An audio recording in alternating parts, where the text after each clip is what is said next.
ಇನ್ನೊಂದು ಮಾತಿದೆ ಗುರುಗಳೇ, ಒಂದು ಅಂದರೆ ಬಿಹಾರ ಯಾವಾಗಲೂ ಕೂಡ ಈ ರಾಷ್ಟ್ರ ರಾಜಕಾರಣದ ಒಂದು ದಿಕ್ಸೂಚಿ ಅಂತ. ಬಿಹಾರದ ಚುನಾವಣೆ ರಾಮನವರು ಲೋಹಿಯಾ ಕಾಲದಿಂದಲೂ ಕೂಡ ಅಂತ. ಸೊ ಈಗ ಕೂಡ ಬಿಹಾರ ಚುನಾವಣೆ ಬಾಕಿ ಬಂದಿದೆ. ಸೊ ಬಿಹಾರ ಚುನಾವಣೆ ಏನಾದರೂ ಈ ರಾಷ್ಟ್ರ ರಾಜಕಾರಣದ ಚಿತ್ರಣವನ್ನು ನಾನು ಈ ದಿನ ಚತುರ್ಗ್ರಹ ಬಗ್ಗೆ ಮಾತ್ರ ಮಾತಾಡ್ತೇನೆ. ನಾನು ಭವಿಷ್ಯ ಏನು ಹೇಳಬೇಕಾದ್ರೂ ನವಂಬರ್ ಮೇಲೆ ಹೇಳ್ತಕ್ಕಂಥದ್ದು. ಒಂದು ಮಾತ್ರ ಹೇಳ್ತೀನಿ, ಈ ದೇಶದ ದಿಕ್ಕು ದಶೆ ಎಲ್ಲವೂ ಹೊಸರೂಪ ಪಡ್ಕೊಳುತ್ತೆ ಯಾವಾಗ ಗುರು ಕಟಕ ರಾಶಿಗೆ ಹೋಗ್ತಾನೆ ಅವಾಗ. ಅಂದರೆ ನೀವು ಚರಿತ್ರೆ ನೋಡ್ತಾ ಹೋಗಿ, ಅದಕ್ಕೇನು ಪಂಚಾಂಗ ಬೇಡ.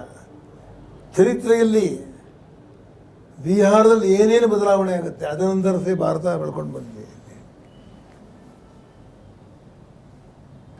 ಅಲ್ಲಿ ಯಾರು ಸಾಧನೆ ಮಾಡಿ ತೋರಿಸ್ತಾರೆ 29 ಅವೇ ರಾಷ್ಟ್ರ ಆಡೋದು ಅನುಮಾನ ಬೇಡದಲ್ಲಿ ಮಾಡ್ತಾರೆ.